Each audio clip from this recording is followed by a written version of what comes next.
দেশভিত্তিক উৎকর্ষ কার্যক্রম বা বই পড়া কার্যক্রমে রাজশাহী মহানগরীতে বিজয়ীদের হাতে পুরস্কার তুলে দেওয়া হবে। এতে অংশ নিচ্ছেন হাজারের বেশি শিক্ষার্থী। এ নিয়ে আরও জানাতে রাজশাহী শিল্পকলা একাডেমি থেকে যুক্ত হয়েছেন মারুফ হাসান। মারুফ, এই পুরস্কার বিতরণ অনুষ্ঠানটি কটা নাগাদ শুরু হবে জানাবেন, এবং সেই সাথে জানাবেন কিসের ভিত্তিতে পুরস্কৃত করা হচ্ছে এবং কোন কোন পর্যায়ের শিক্ষার্থীরা অংশ নিয়েছেন।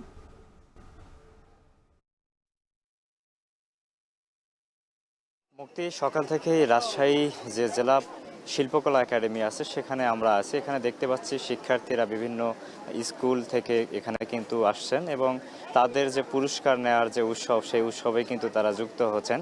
সব মিলিয়ে এখানে একটা শিক্ষার্থীদের বই পড়ার যে উৎসব সেই উৎসবের কিন্তু একটা পূর্ণতা পেয়েছে এখানে।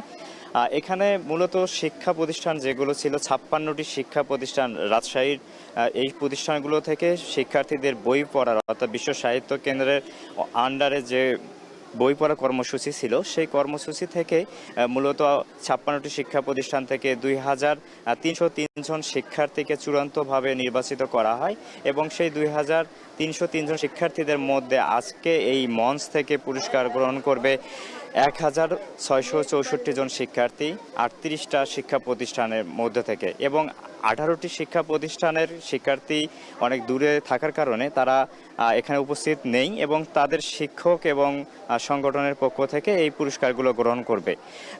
আমরা যতটুকু তথ্য এখানে পেয়েছি কিছুক্ষণ পরে হয়তো বা আনুষ্ঠানিকভাবে এই যে উৎসব পুরস্কার বিতরণের সেই উৎসবটি শুরু হবে। এখানে উপস্থিত থাকার কথা রয়েছে রাজশাহীর যে বিভাগীয় কমিশনার তিনি এবং জেলা প্রশাসকও উপস্থিত থাকার কথা রয়েছে। এখানে মূলত মূল আয়োজন ঘিরে এখানে যে বই প্রেমী রয়েছে, স্কুল ছাত্রছাত্রীদের যে বই পড়া কর্মসূচি সেই শিক্ষার্থী, বিশেষ করে ষষ্ঠ শ্রেণী থেকে দশম শ্রেণী পর্যন্ত শিক্ষার্থীদের এই বই পড়ার প্রতি আকৃষ্ট করার জন্যই মূলত বিশ্ব সাহিত্যের এই আয়োজন। আলোকিত মানুষ চাই যে স্লোগানকে সামনে রেখে তারা এই কর্মসূচি গ্রহণ করেছে, তারই কিন্তু ধারাবাহিকতায় আজকের এই পুরস্কার বিতরণী কর্মসূচি।